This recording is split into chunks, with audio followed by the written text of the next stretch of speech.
Punyan sa gobyerno. Alam niyo ba, na ang pondo para sa ayuda ay maabot na ng 700 bilyong piso isang taon. Yan yung ginagamit ng mga politiko para pagnakawan tayo. Bukod sa pagnakawan tayo, ginagamit yan para manatili sila sa kapangyarihan. Ang masama, dahil dyan, sa 700 bilyon na yan,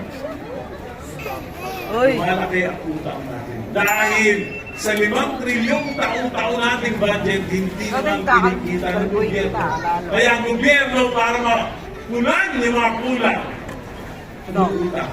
Nung umalis si Pinoy, ang utang ng Pilipinas, 6 na trilyon.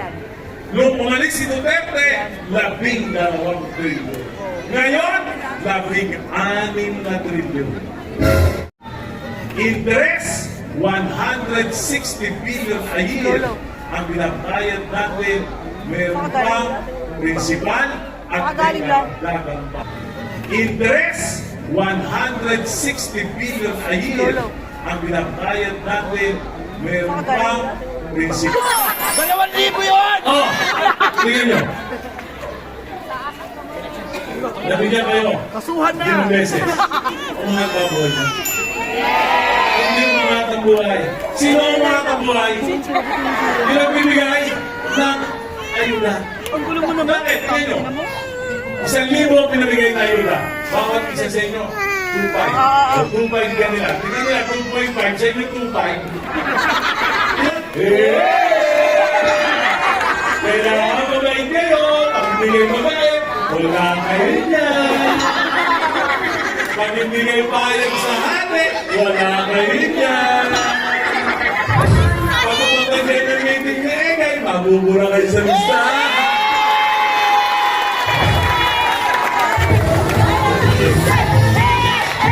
Hindi naman kahit sa limin, okay na rin yun. Kahit sa wala. Kaya pag may payout, nakuha ka na madali! Paano si Matoyin dahil sa init? Tinatapay pa yung ulan!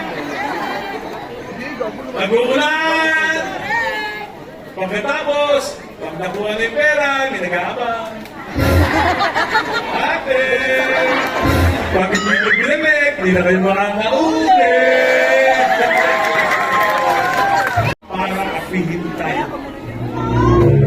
Ang sinabi nila, tanong sa kaliwa.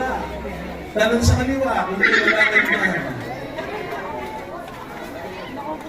Ginagawa tayong timawa. Mahirap na, lalo pa tayo ibinapakos sa hirap. Minamangmang pa tayo. Bakit? Anong masamang epekto niyan sa gobyerno? Alam niyo, bukod sa pagtakawan tayo, ginagamit yan para manatili sila sa kapangyarihan. Ang masama, dahil dyan, sa 700 bilyon na yan, malaki ang utang natin. Dahil sa 5 trilyong taong-taon nating budget, hindi naman kinikita ng gobyerno. Kaya ang gobyerno, para mapunan yung mga kulang, utang. Interest, 160 billion a year ang binabayad natin. Meron pang principal at pinag-regalo sa birthday ng kagawad. Pag birthday ng kagawad, ng kapitan, bibigyan sa ay, paano ka nakahati mo dahil hindi pwede sa pangalan mo. Diba? Yan. Eh, no eleksyon? Diba sabi, o yung mga ano, bibigyan ko lahat ng kapitan ng tupad, natiin nyo para may pakampanya kayo. Maling paggamit ng salapi ng bayan. Maraming pera, mali lang ang gamit. Kasi isang maliit na negosyo. Pero hindi lang basta puhunan salapi. Dapat may kaakibat na puhunan ng kaalaman at tamang pananaw sa paghawak ng salapi. Natsatsagain ko kayo.